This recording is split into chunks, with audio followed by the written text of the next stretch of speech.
Olá, esse aqui é mais um vídeo e nele eu quero falar sobre o meu novo código, que é o de Molecular Dynamics, em inglês seria, ou dinâmica molecular. Esse código ele é razoavelmente simples, ele é um código que sim, ele é simples em conceito físico, né? Porque é literalmente um código onde a gente está aplicando física clássica, física simples, né? Movimento retilíneo uniformemente variado, por exemplo. A gente está aplicando isso numa ferramenta matemática que é desenvolvida a partir um pouquinho do cálculo e de umas equações matemáticas a gente consegue tirar equações de movimento que podem ser utilizadas em espaços temporais e fazer assim uma simulação. Uma simulação de um gás, uma simulação de um líquido, de moléculas, né, de uma dinâmica molecular num meio que a gente define. Grandezas como força, alguns potenciais e outras tendências que a gente pode colocar ali no nosso sistema, certo? Então o código em si, eu vou ter que detalhar bastante ele, eu acho, então esse vídeo aqui ele vai ter uma explicação um pouco maior no código. E foi o seguinte, eu tentei fazer uma simulação rodando o potencial de Lennard-Jones, que é um potencial que ele tenta fazer uma análise de partículas, de gases clássicos, um pouco mais bem desenvolvido do que o normal. Só que ele considera um potencial que tem uma componente atrativa e uma componente repulsiva. Então ele está considerando as interações entre as componentes do gás, né, eletrostáticas. Mas a questão aqui é que não deu muito certo. Não deu muito certo fazer esse código, então eu modifiquei depois ele um pouquinho também para fazer um estudo muito simples de uh, bolas de bilhar, digamos assim, né? Bolinhas se chocando, né? Que também pode ser um modelo para gás, como por exemplo o gás ideal. Então eu também vou mostrar essa modificaçãozinha para melhorar. Por que essa de Lennard-Jones não deu muito certo? Não deu muito certo por causa das dimensionalidades do sistema. Né? Existem muitas variáveis e entender a física disso é um pouco complicado para entender o funcionamento, entender realmente o gás funcionando. Só que tem um problema. Eu precisava de uma densidade de partículas na minha grade de simulação muito maior do que seria prático eu colocar no computador e deixar rodando, porque ele teria que rodar por um bom tempo, a não ser que eu tenha feito um código muito ruim. Ele demora bastante tempo, porque é literalmente uma simulação meio que da realidade, com um certo espaço temporal. E como lá eu estou considerando muitas partículas, né, ele vai demorar muito, porque são interações entre todas essas partículas. Mas eu tive que botar poucas, eu tive que botar para durar horas e horas de código, 10 horas dele rodando, eu botei 50 partículas, por aí, menos, 40. Só que a ideia seria colocar umas 10 mil. E isso eu não consigo. Não em uma semana, não em um mês talvez, fazer o computador rodar todas essas 10 mil partículas interagindo entre si. Embora eu consiga diminuir isso com alguns fatores. Além de fatores também como, por exemplo, de condições de contorno, periódicas, que eu consigo modificar isso aí. Eu vou explicar ao longo do código em si a parte física também. Porque é só isso. Partículas interagindo entre si. Só isso. Mas aí a questão é as variáveis que a gente está considerando. Para esse potencial clássico, eu não consegui ajustar muito bem, mas o código em si está, até onde eu imagino, rodando e funcionando de forma ideal. Então eu vou mostrar para vocês. Também vai ter uma animaçãozinha, né? Vamos ver, esse vídeo vai ser muito mais na questão visual do que na questão explicação prévia de física. Porque o código em si, a ideia do código é bem simples. É literalmente pegar um movimento retilíneo, uniformemente variado, né? E fazer ele com várias partículas dentro de um código. Ele pode ser útil tanto para física como também para animação, né? Videogame, esse tipo de coisa. É um tipo de código que é prático para você simular algumas coisas virtuais. Então, vamos lá para o código agora e eu vou tentar explicar bastante coisa nele.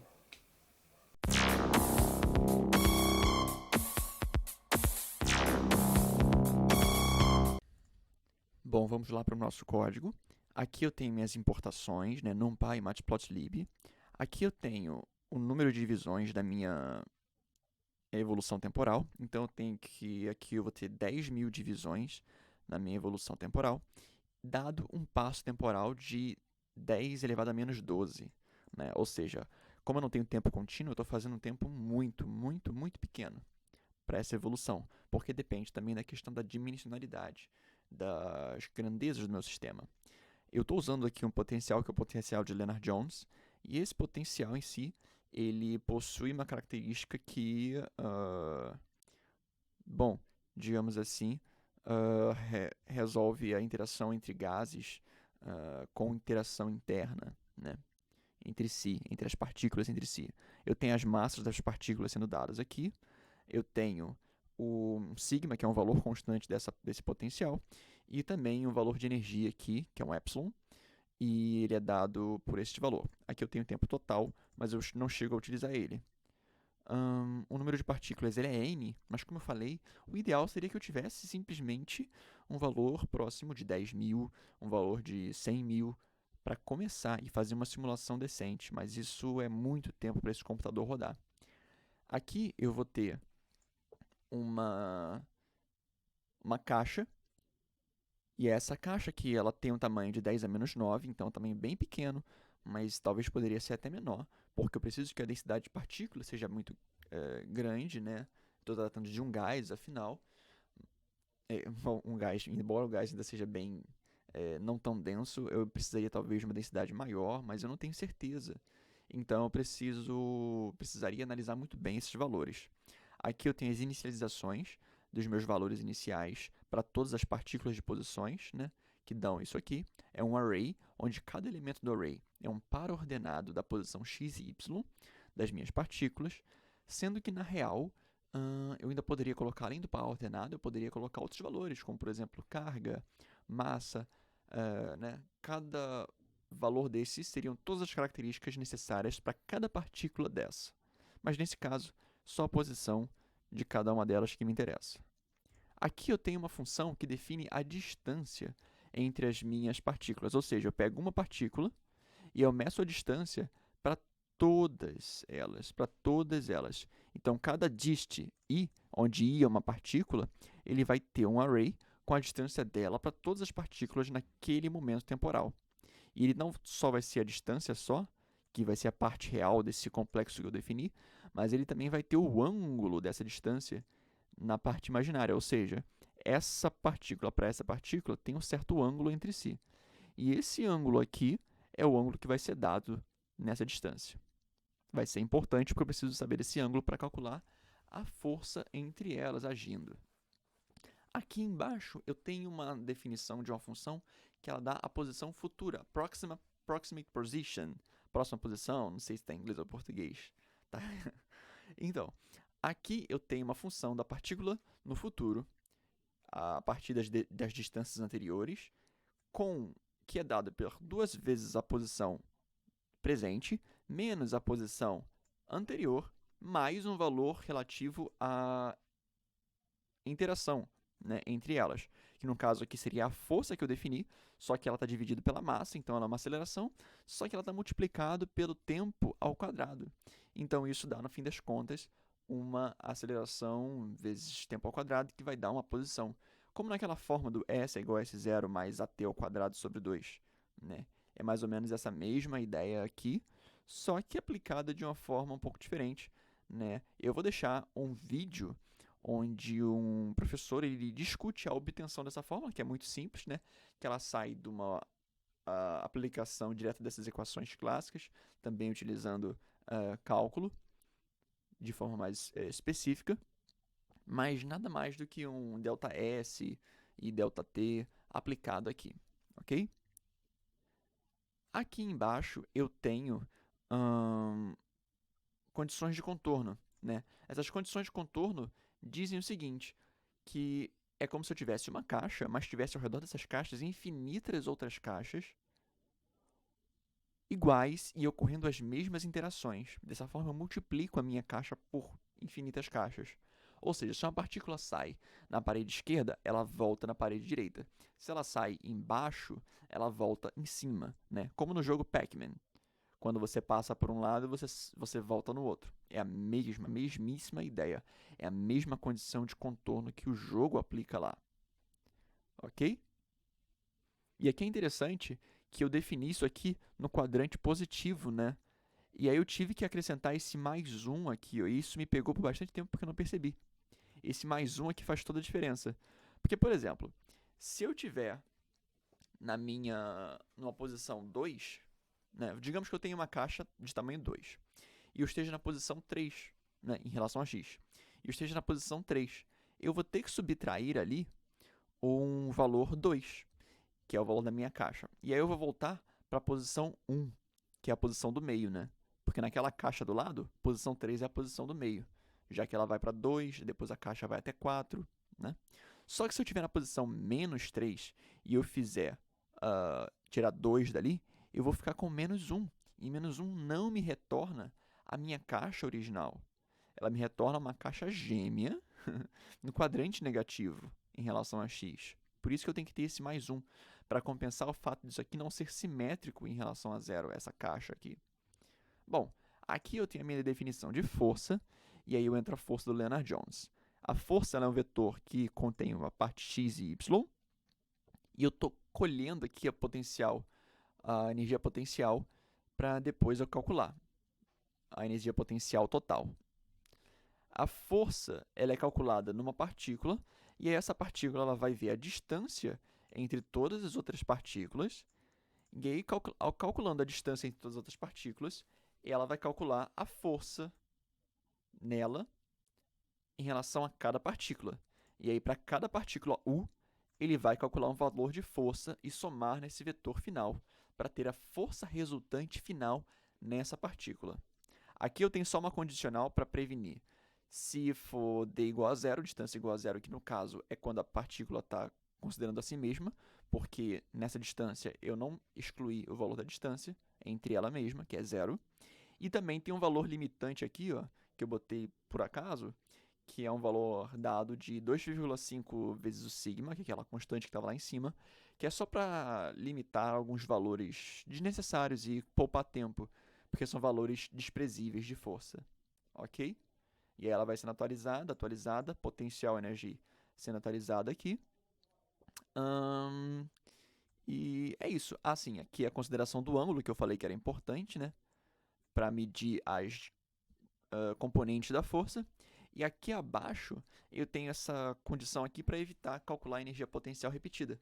Porque entre 4 partículas, se eu tiver partícula 1 e partícula 2, a energia potencial entre elas seria a energia potencial entre 1 e 2. Só que a energia potencial entre 2 e 1 é a mesma, então ela vai ser repetida. E eu não posso. Então, essa aqui é uma condição que exclui isso. Ela retorna esses valores para a função lá. Aqui é minha evolução temporal por si própria. Aqui eu tenho um array para minha energia cinética e um array para minha energia potencial. Esses arrays aqui, eles vão ser medidos a cada evolução temporal, que é dada por esse for aqui. Esse for vai seguir até todas as divisões, sendo as evoluções temporais, que eu já dei lá em cima, que são 10.000, né? E aí, ele vai...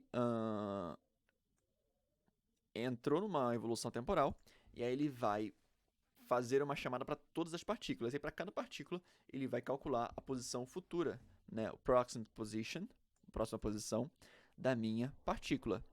Ok? Dessa forma aqui, eu vou ter essa finalização onde ele vai calcular a posição futura, e aí calculando a posição futura, eu vou chegar finalmente aqui no cálculo da minha energia potencial que vai ser acumulada e da energia cinética, que tem essa fórmula aqui, média, que vai ser acumulada.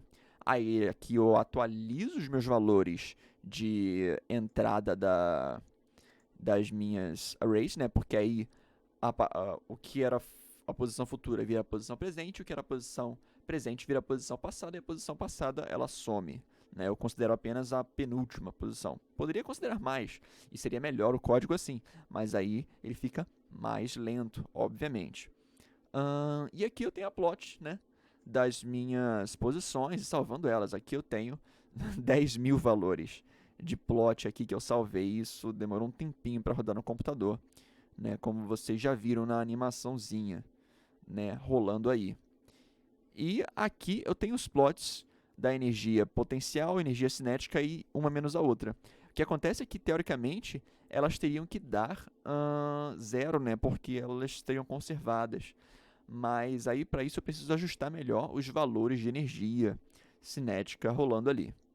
Aqui, eu já tenho um outro código que é praticamente igual, onde aqui é igual, aqui é mais ou menos igual, só que eu mudo a posição, ou seja, eu tenho no lado esquerdo aqui as minhas posições, aqui eu tenho um alvo, que é só uma aplicaçãozinha engraçadinha, que é de uma partícula batendo numa quantidade de partículas, tipo sinuca, né? E elas depois todas interagindo entre si.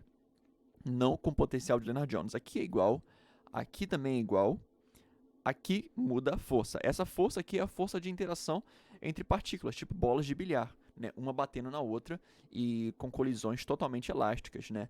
Colisões elásticas como você aprendeu provavelmente na escola. E aqui eu tenho essa fórmula eu peguei simplesmente na Wikipédia. E vou deixar o link aqui, né? Que é uma fórmula para colisões entre bolinhas num plano. Tudo aqui é em 2D, né? E essas bolinhas no plano, elas têm essas dependências que dependem basicamente da magnitude das velocidades e dos ângulos de interação entre elas, né? Só que existe um ajuste fino chatinho, né, nessas interações aqui, ela rodando até chegar no alvo. Quando ela chega no alvo, ela sai desse loop aqui e entra nesse outro loop aqui, que é o meu loop de interação geral entre as partículas. Só que o problema é que é difícil saber a relação entre o marker size e a relação entre a bolinha que eu boto no código, entre as forças aqui. Então eu fiquei calculando. Deixei o melhor que dava aqui, mas a realidade é que eu tenho que fazer um ajuste muito melhor. Mas eu simplesmente cansei e vocês fiquem aí com a simulaçãozinha meio mal feita, meio bem feita. O time step também precisa ser ajustado, talvez, porque ele talvez esteja ainda muito grande. Então isso causa mais ajuste ainda. Mas é isso, simulação é isso, fazer ajustes entre as grandezas para tirar valores coerentes com a física. Ah, eu esqueci de falar, tanto esse como o outro tem esse código para implementação do GIF aqui, né? Mas tá desatualizado. Esse aqui, inclusive, ele tá só copiado do outro, mas é um códigozinho para você fazer um GIF disso de forma direta. Eu não fiz o GIF porque eu peguei as imagens e fiz um vídeo diretamente no editor de vídeo, ok? Bom, eu espero que você tenha curtido e achado legal, interessante, e visto como esse código ele é versátil, porque você só precisa no fim modificar aquela força que você está tratando ali. Existem algumas sofisticações maiores, como eu comentei, mas eu espero que vocês tenham curtido e achado legal, né? O código em si, ele está disponível para download, como sempre, seja no GitHub ou lá no meu site, então você pode baixar, assim como os outros códigos anteriores, você pode baixar também. Esse ele foi um pouquinho menos da física, mas eu achei ele bem interessante. Ah, e uma coisa que eu não comentei, né? Esse código, se não me engano, foi o tipo de código que eles utilizaram. Teve um jornal, acho que foi The Washington Post, que logo no começo da crise do coronavírus ele utilizou para explicar por que eles estavam utilizando... era necessário fazer o lockdown, a quarentena, né? Que ele mostra cada partícula como sendo uma pessoa. E aí, como cada partícula é uma pessoa, você bota elas andando para lá e para cá, interagindo entre si, que seriam se aproximando e transmitindo o vírus, e ele mostra a quantidade de infecção, né, pelo vírus que é causado com esse códigozinho. Interessante, né? A diferença é que ali você vai ter que, além da variável de posição das partículas, você vai ter que colocar uma terceira variável dentro daquela posição, xy, e aí você vai adicionar uma terceira variável que seria doente, infectado, né, e saudável ou curado, né, que tá uma pessoa que não vai pegar mais o vírus. E aí é uma variável a mais que você coloca para mudar de cor e você conseguir diferenciar quem é quem. Legal? Legal. Então espero que vocês tenham curtido esse vídeo aí. Compartilhe e comente aí também sobre esse código aí, ou se até mesmo eu cometi algum erro, porque ele foi um pouco confuso para eu fazer, mas eu espero que esteja tudo certinho. E caso não esteja, só comentar, só me corrigir, só falar por aí e perguntar. Também escute o podcast Panoramas aí, que eu tenho com a Gabriela, está disponível em todas as plataformas de streaming, saindo todas as sextas-feiras, quinzenalmente no caso. E também, quem quiser e quem puder, seja membro do canal ou então me apoie no Apoia-se, ok? Tchau, tchau.